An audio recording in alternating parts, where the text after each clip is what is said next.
but you need to build it so that you're okay to rip out pieces all the time. You can't go out there and talk about a technology being a solution for the problem we saw without understanding the solution well enough. Now, this episode is a deep dive one. I got Orlando Hohmeier on the show to talk about his story from software engineer to manager to eventually co-founder of Katulu. Now, of course, we talk about his life story, but with this episode, we went down a huge rabbit hole and really broke down the mechanics of problem solving when it comes to management, business execution, and mindset.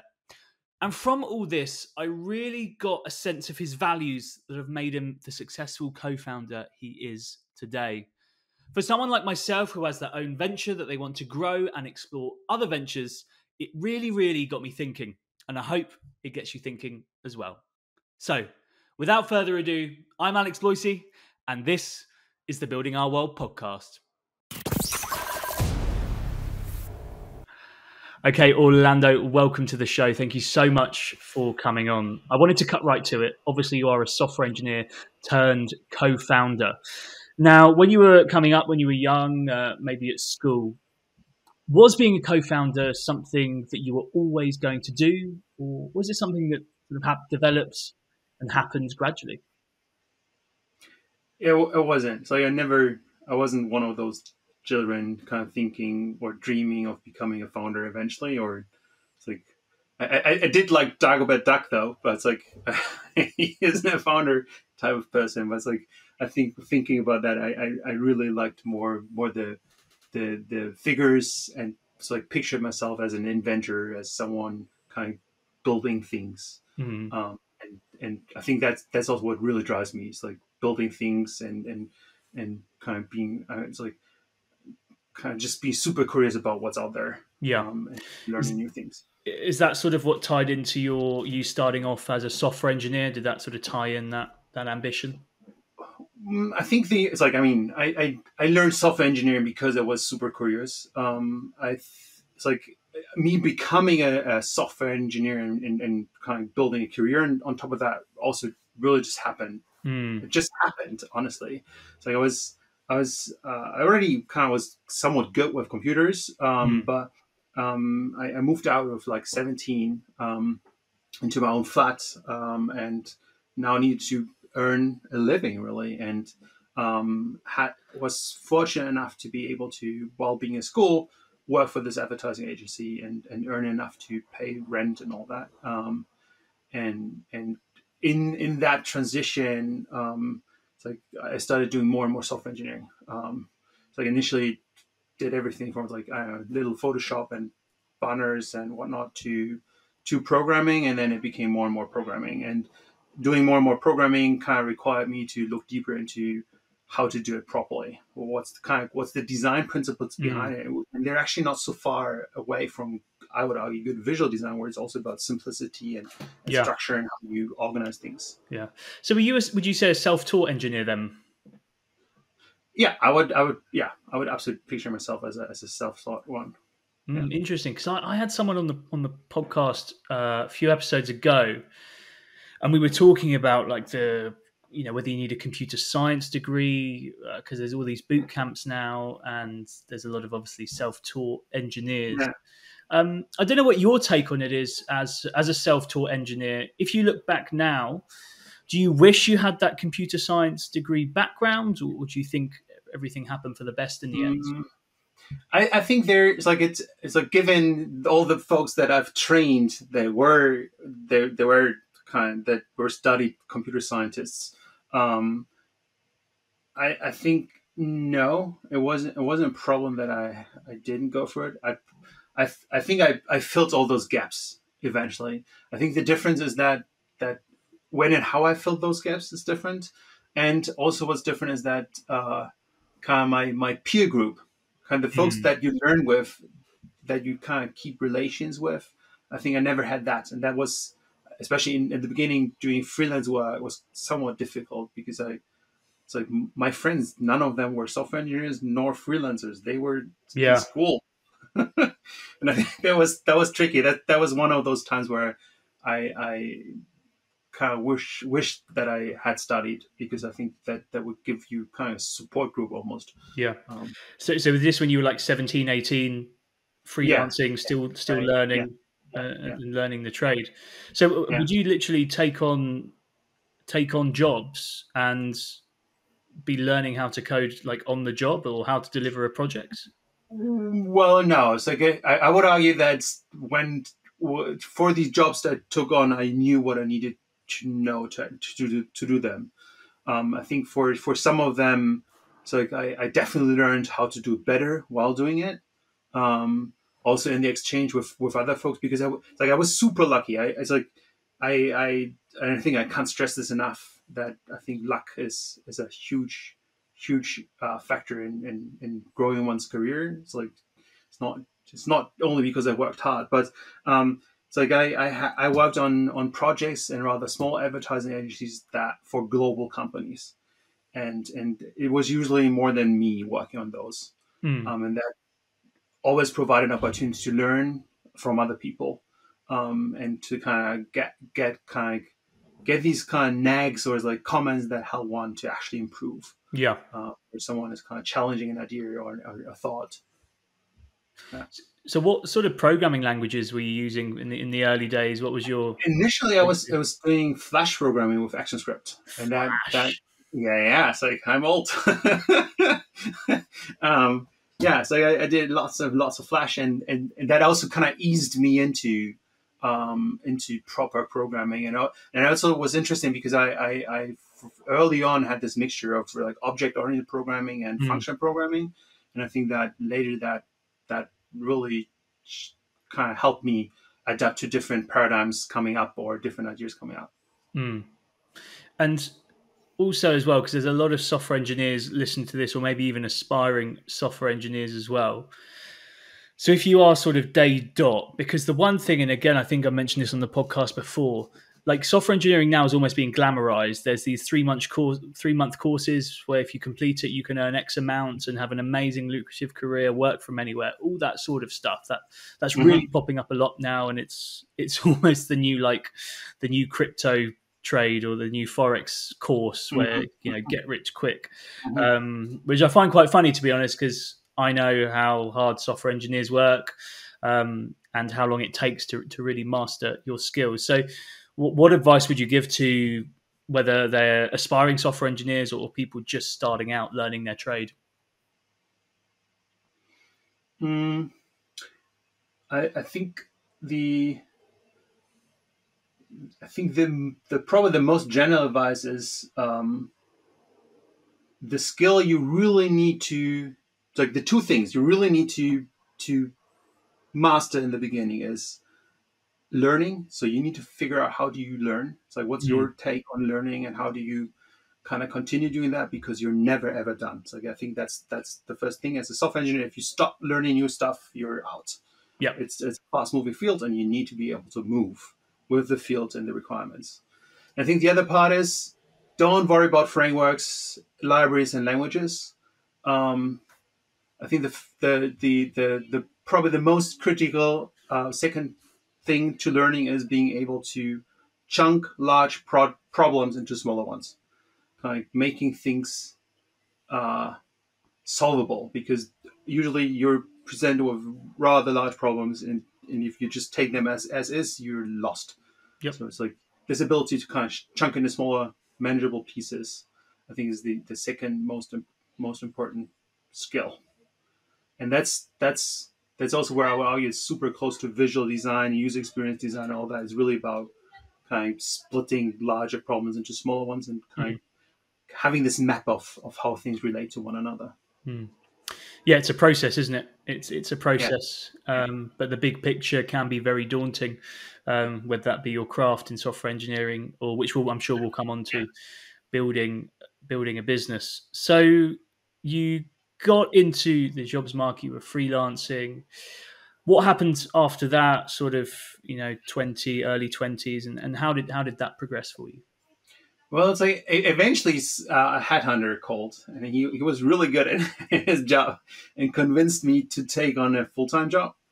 Um, and it's like I think the most convincing part, me still not having studied it, was that I just had read a book by the one that would be my boss back then. Okay. Um, and that to me was like, oh my god, it's like I really enjoyed the book and kind of gave me words for things that I knew how to do, but I didn't know how to call them. Which, by the way, ties into learning. It's like being able to have the right word for it is as a superpower, Yeah. because then you can Google for it. Without it, you can't. Um, and I think that really, it's like that helped.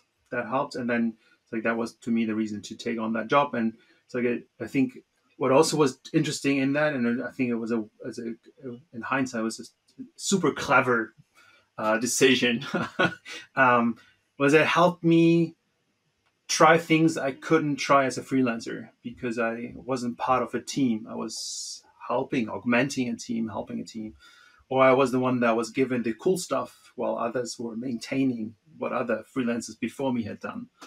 And being part of a team meaning was like kind of building things so that you're okay maintaining it yourself. Um, Not that I have not cared about that, but it's like I think it's a different thing, and it's like it involves all these team dynamics and and almost politics, right? Or it's like certain Yeah. decisions they're made by a team owning the software, and I think all that was super important. I think the other part was that um, my boss back then just gave me invaluable feedback that was really helped me build my confidence in my skills, as well as propel forward. Can you remember any of the feedback he gave you that stuck with you? I think one is it's like where he almost pretty clear says like, "Hey man, you know more than you think," and it's like it was interesting in how he said that, and it's like before that I was super shy, being kind of being bold about it's like, hey, why should we do a certain thing in a certain way? Because I felt like I'm I don't know enough to make that call, and he's always like, hey, from what he's seen, I absolutely do know what Mm. I'm talking about. That was really important. I think, and the other part was really about kind of small things that I could improve, and his perspective of that really helped. Um, yeah, and then I worked in full time for different advertising agencies in Hamburg. And then from there, you sort of move up the ranks, moving into more management positions after a while.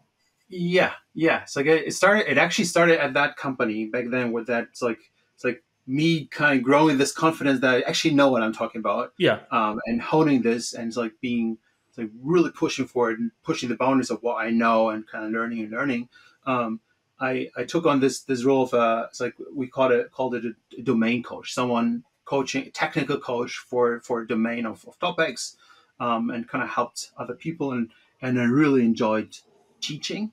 It's like kind of helping people. Like we had a few work students, for example, that were studying computer science, and it's like they came with like abstract constructs that they heard about but didn't know how to apply them, and I Mm. really enjoyed sitting with them. And it's like kind of taking this theoretical knowledge and kind of together applying that and making it tangible that what they've learned in school before, as well as move the projects forward, and that I really enjoyed.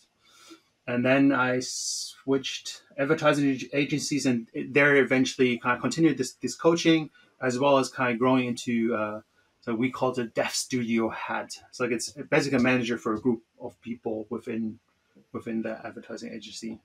Um, and that's when I started kind of going more into actual management and starting to think about people management in a similar way than to software engineering, where so it was started with me kind of accepting that I don't know much, and then kind of started this learning exercise. Like, what can I learn about how teams behave? Because Mm. there's research about that. There's people that know that, and it was to me about learning that.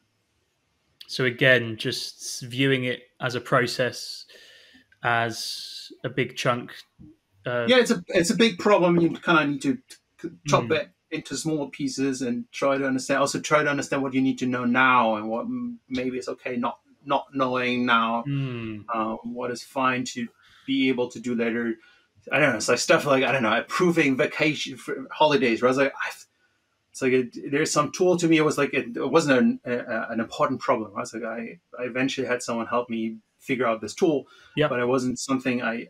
That's not why I took on this role. Right? I was like, there were other things that drove me to take this on and find that interesting. Yeah. And it's like I don't know. It's like I read about Tuckman, for example, and the stages of group development and why that is important, and then actually led to us having fixed teams and calling it studios in this agency, because it's like we first had like project teams, and it's like always kind of put a group of people together that we thought is good, and we was a group of more senior engineers, and management, and it's like out of that out of the experience of it not being rather not that good, because people never got to this moment where they really gel together Yeah. and perform well, was that I read about Tuckman and like told them, hey, we need to different setup. I kind of made up my role, right? So I told them, hey, we need a different setup, and this is how it needs to look like.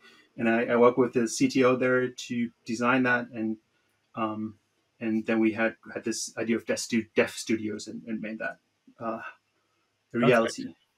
There's Yeah, one thing you said there I just want to pick up on. I think could be yeah, quite powerful for a lot of people is knowing what is okay not to know, because so many people jump into stuff. I mean, I was the same, to be honest. When I started my recruiting business, I jumped straight into it. The first 3 months, absolute total chaos.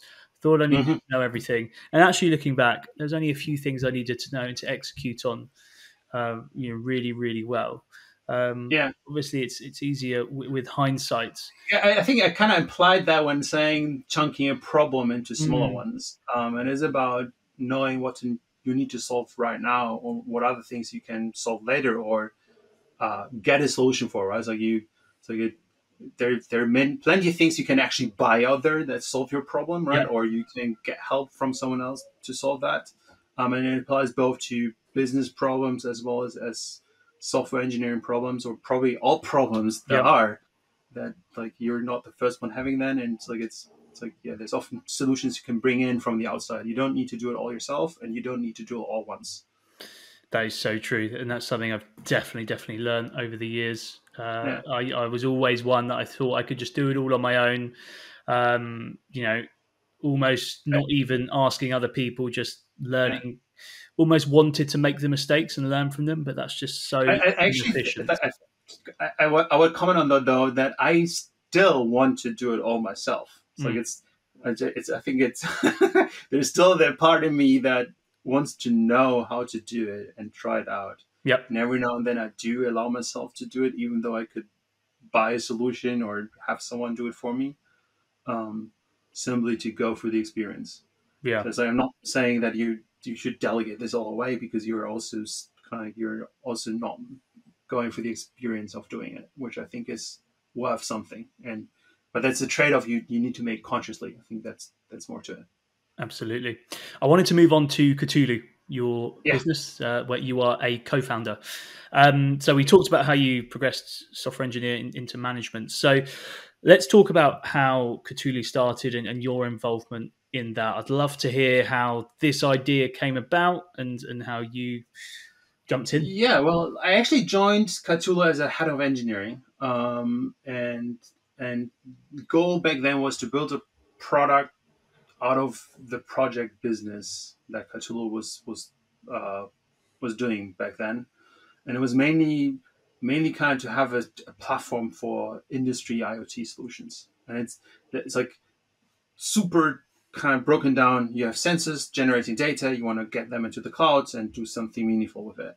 And there's a plenty of platforms out there, and Katul has built these platforms custom made for customers out there, because most of these platforms out there do do ingest the data, and the one that actually has the sensors out there isn't any longer the sole owner of the data, Mm, which was the reason why people came to Katulu, and Katulu has built these custom-made platforms.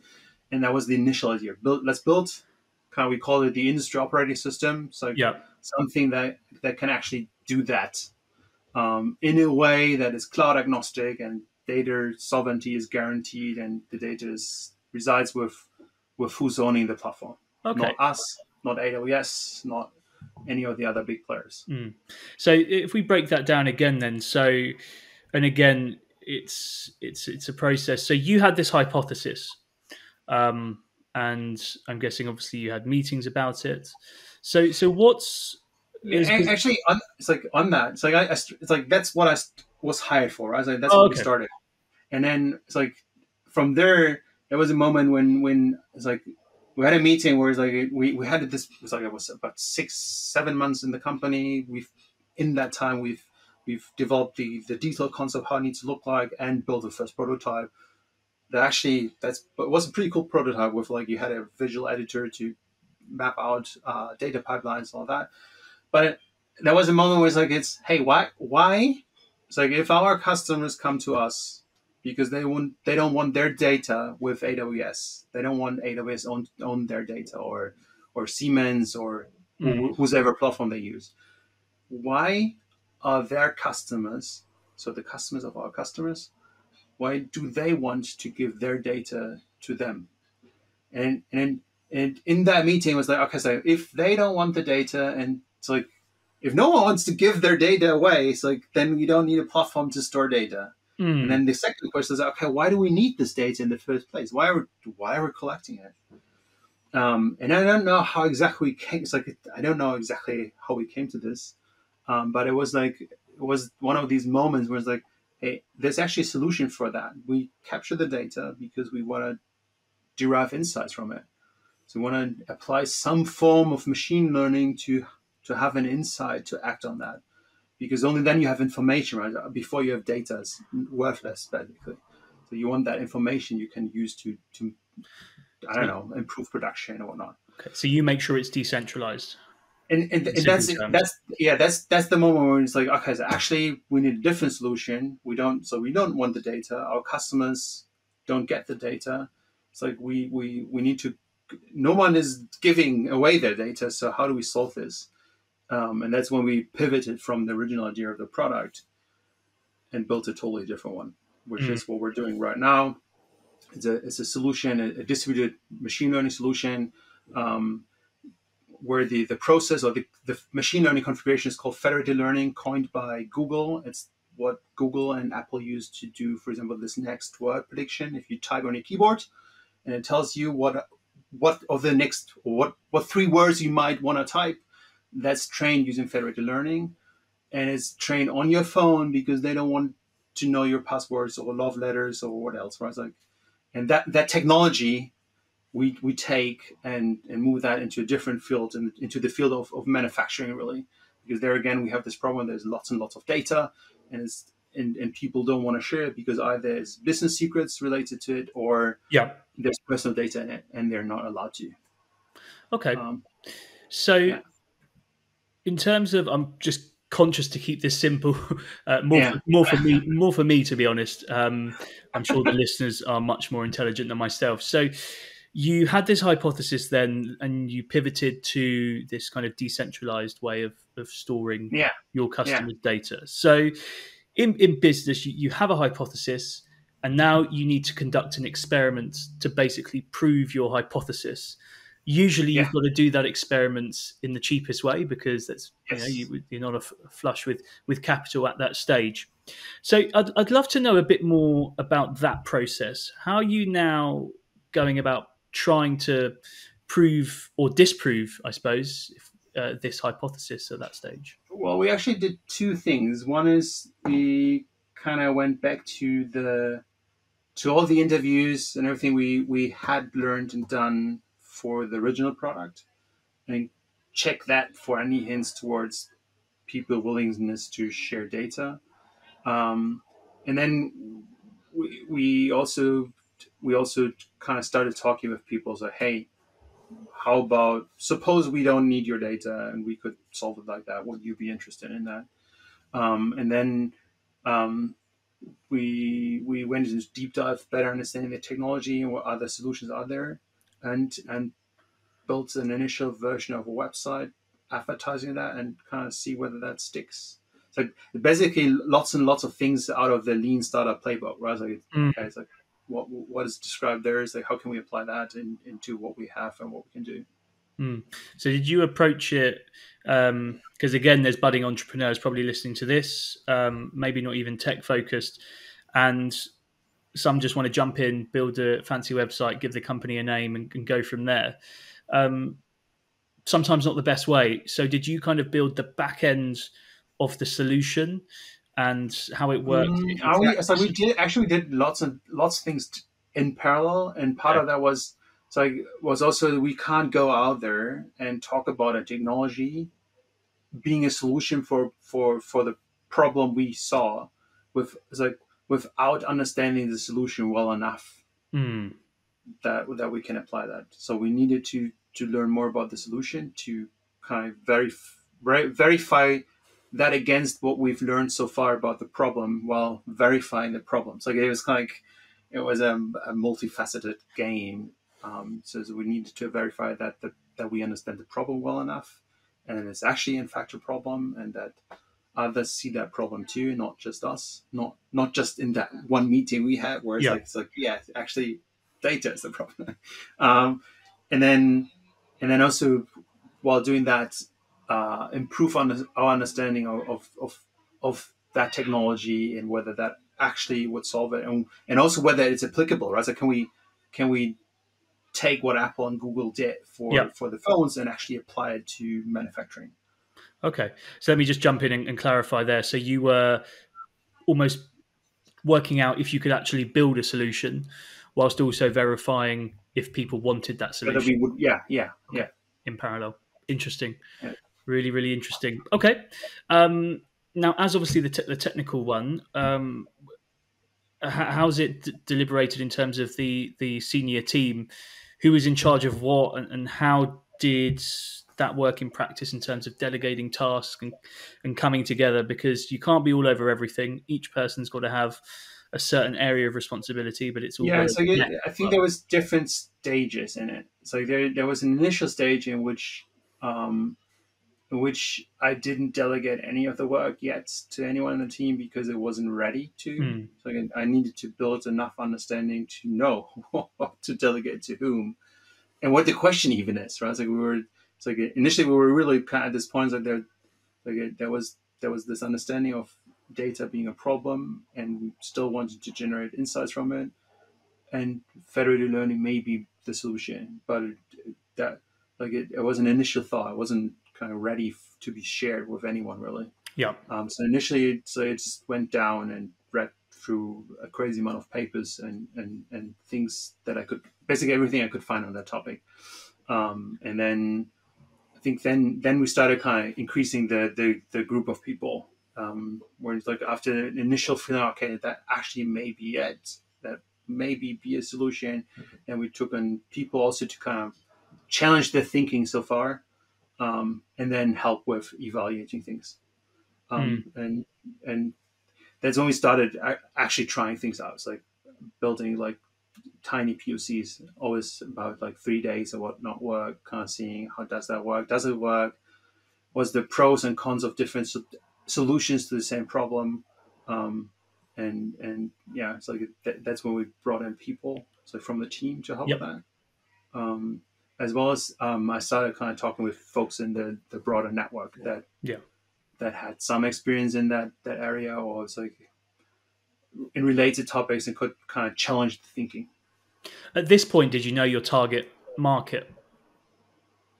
Yeah, I mean, it's like that didn't change. I think the group of people that we wanted to build a solution for didn't change. We just changed what exactly we wanted to build for them.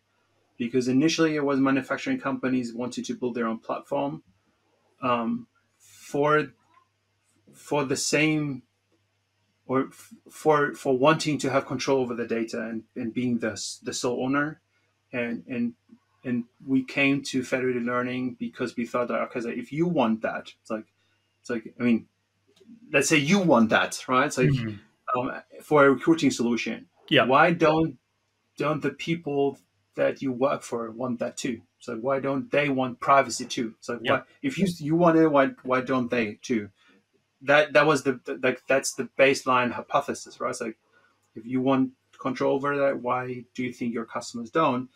And that's what led to us building a solution that actually respects Yep. data privacy to the end of the ones actually generating the data. Okay. And what time was it? 2020. This was all happening. Oh my god, I think it was, yeah, early 21. Mm. Like, yeah, yeah. So obviously, it's been a shorter time in the grand scheme of companies and lifespans. So, I mean, how much have you come on in those almost 2 years, I suppose, and how much iteration would you say there's been on that initial idea? Well, I think we're we're about to start. We're literally about to start the next big iteration of it. It's like, I think it's countless small ones, um, from different technology solutions to that. It's like in different things we tried out there to different forms of how we present that, Yep. how we present the product, how we market it, how we talk about it. It's like countless demos that improved over time, and also how we talk about the problems.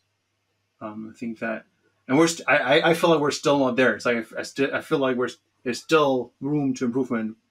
I mean, there always is a way to do it better. Yeah. I still feel like yeah. It's like we're still iterating, Mm. and we try to move really really fast.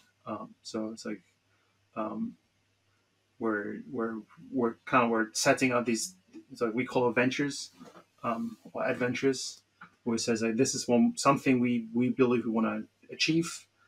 This is why and how, um, and then we go, and it's like once a month latest we go through all the ventures that are there, and kind of do a form of steering. It's like, hey, is there anything else? And it's not just technical ones, but it's like sales ones too. So Mm. it's just kind of everything is organized in that way. Yeah, but when you're moving fast, and obviously I'm a recruiter. I love to move fast. I love urgency. It's our bread and butter. But moving fast can compromise quality, and that's something I've had to iterate myself over time. 5-6 years ago when I first started in recruitment, oh my god, Mm-hmm. I moved fast, but the quality was just not there. Mm-hmm. How have you found that battle with speed and quality?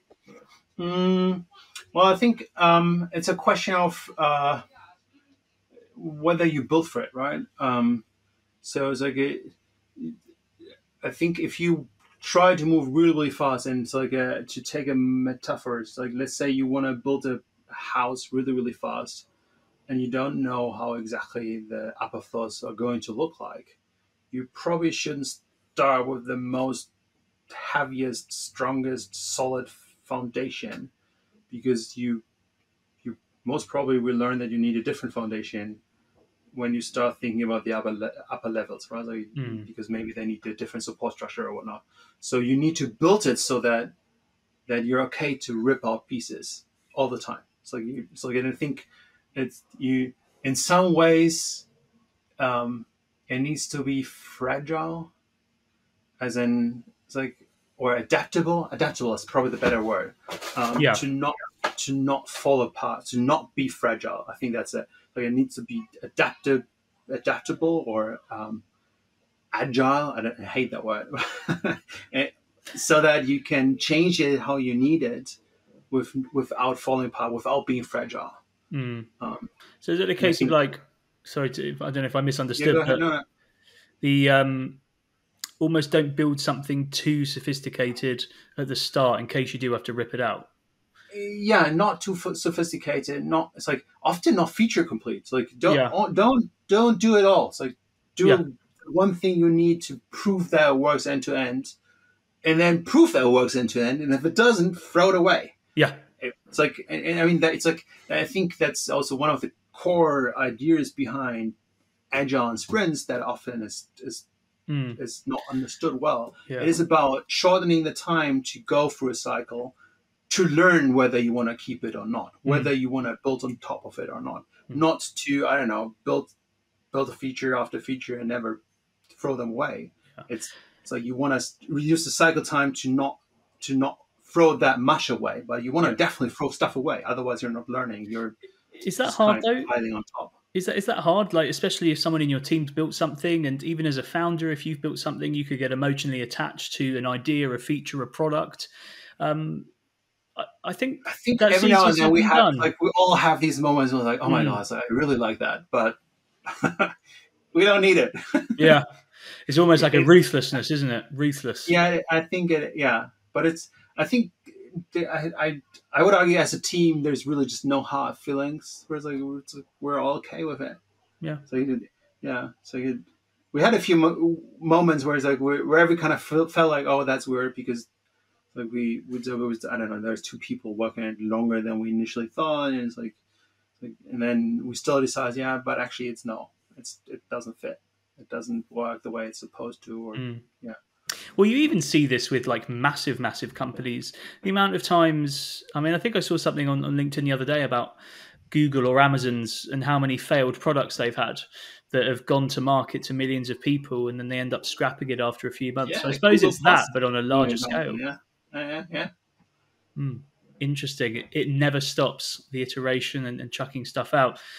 Now, we're about halfway through the episode, and we've talked a lot about the practical side of things, which I think is really good because it shows that business, career, anything you do is a process, and it can be broken down step by step. And you don't need to be daunted by the bigger picture, which I actually think is really liberating, and I think could Hmm. give a value to a lot of people.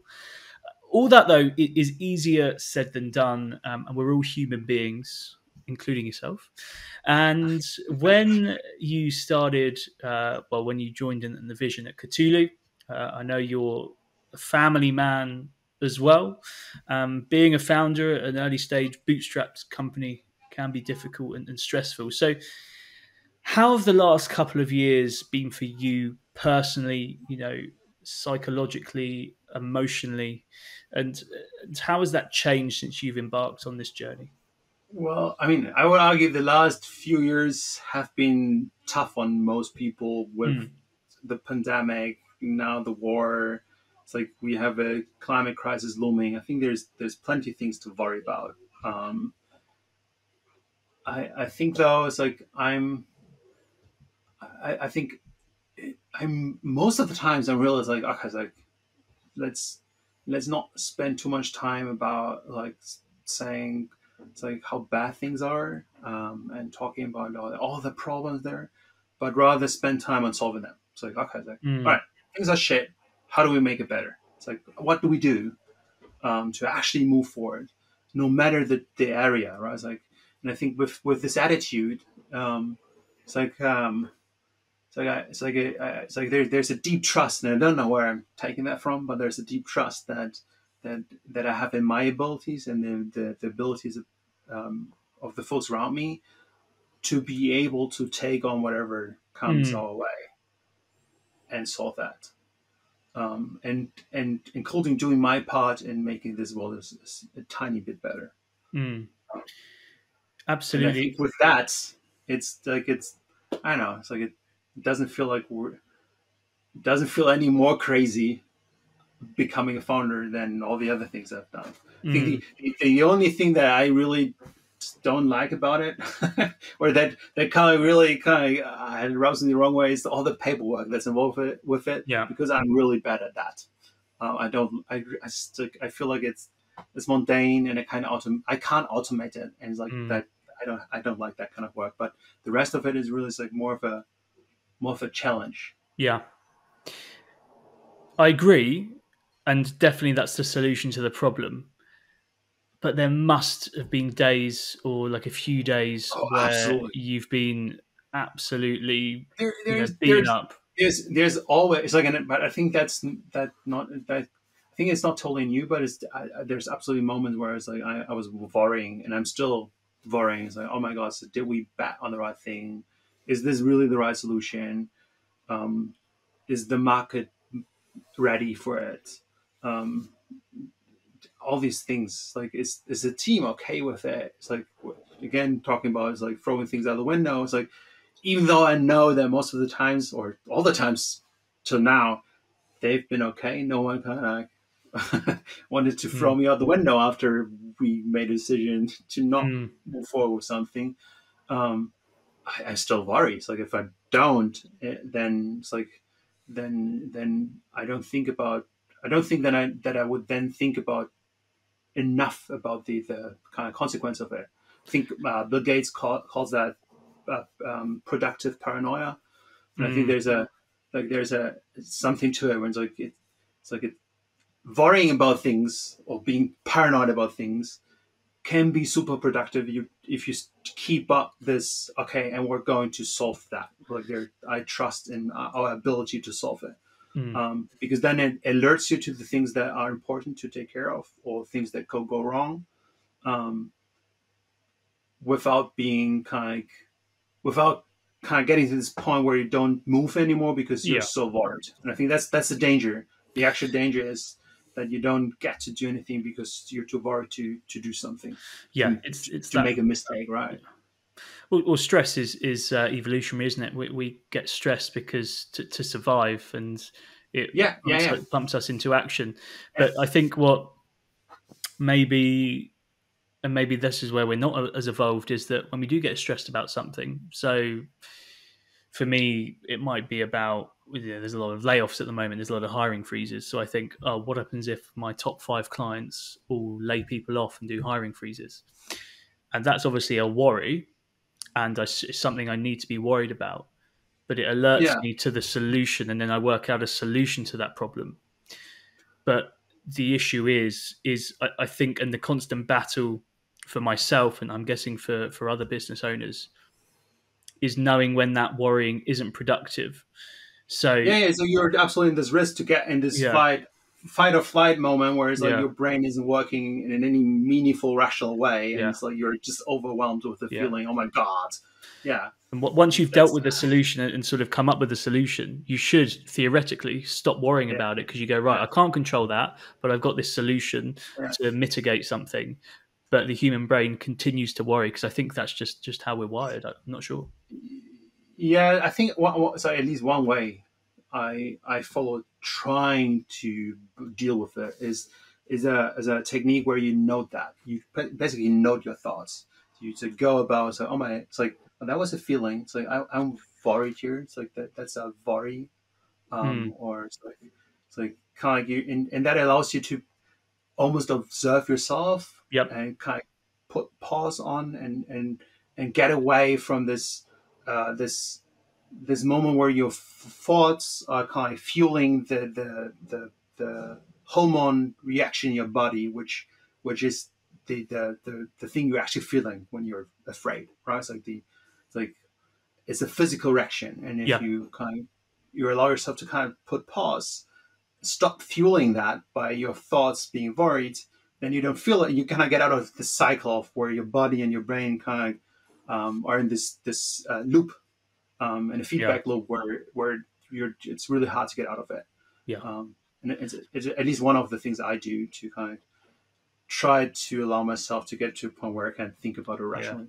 It's interesting you mentioned that, because I do a similar exercise Yeah, where if I'm really overwhelmed, I just empty my brain, get a pen and paper, write everything I'm worried about down, yeah. and then cross out anything that's completely out of my control. And Hmm. it really helps. And interestingly, I Sounds actually, like a cool exercise. yeah, I like. I never did it, but I like the idea a lot. it really, really, really helps. And interestingly, I found one of these pieces of paper from, I think, a few months back at the beginning of the year. And I Yeah. looked at the list, and I completely forgot about all those worries, and none of those worries actually mattered, even just a few months on. So it just Yeah. goes to show how, I mean, the mind is such a powerful thing. But Yeah. I think for a lot of people, I mean, especially, I mean, we could go down the whole rabbit hole of how social media has affected everyone's mental health and things like that, and how we're always connected as well. Yeah. But I think stuff like that is really, really helpful. But how is, in practice, your lived experience, work-life balance for you? Are you, someone who's got their emails on their phone? Are you, sending emails, I late I at do night? have email. on my phone. I have Slack on my phone. I stopped using Twitter and Facebook actively a long time ago. So it's like there was a moment, it's like years ago, where I felt like, okay, I've played it through. So I was like bullshit updates, and it's like, okay, it's like I'm done. So I don't need this anymore. Um, but I would argue the balance of what I'm doing. It's like the work on the desk, and it's like my daughter and my family, and I don't know, having dinner together. That was really well. It's like I'm mainly working from home, and I have a super flexible schedule, and it Yeah. works well with the team too. It's like everyone kind of gets to work the way they want, and as long as we get together and get stuff done, it's fine. Yeah. Um, and yeah, so I think to me that works really well. Mm. How many times have you deleted your email app and then re-downloaded it minutes later? Is that something you Never. do, or is that just me? Absolutely never. It's like it's like I think it's like it's all early in my career. Like I think almost one of the first managers said to me, "It's like there's nothing so important that Mm. it will not get more important over time.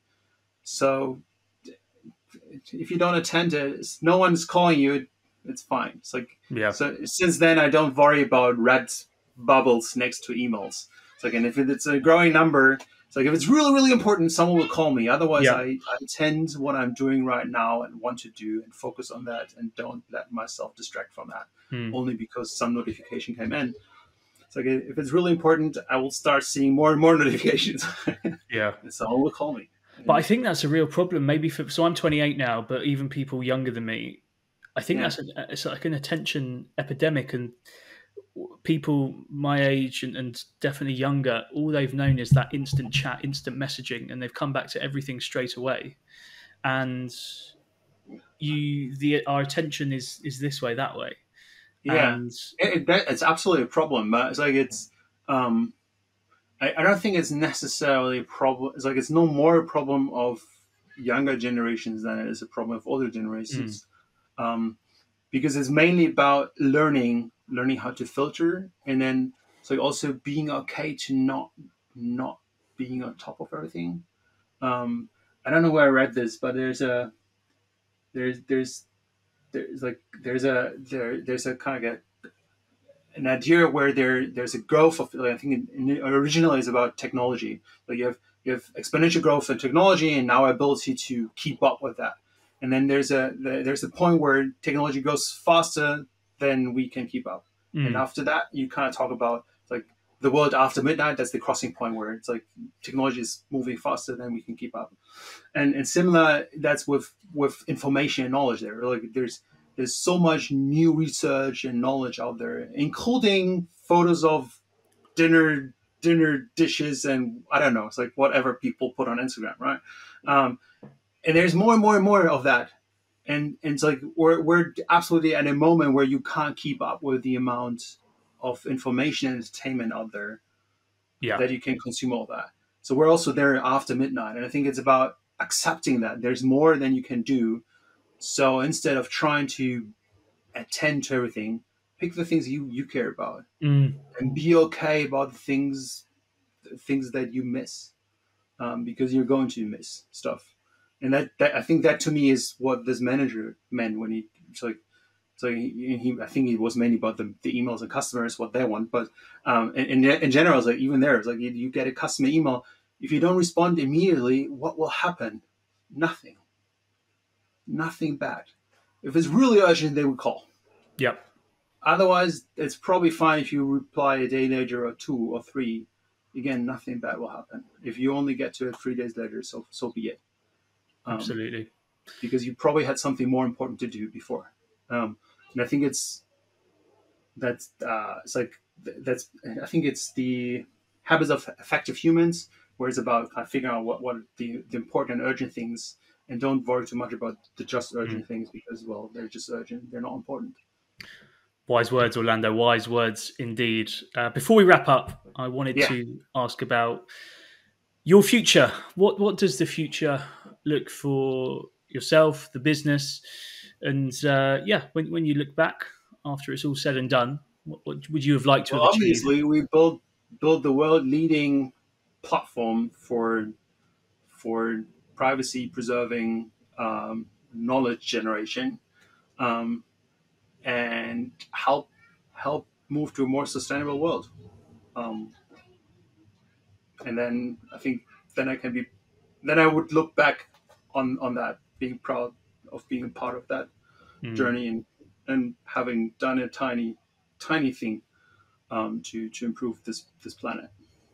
So it's a deep underlying mission driven Yeah, endeavor. absolutely. There's a part that to me is really about uh, building a tool that will help make manufacturing more sustainable.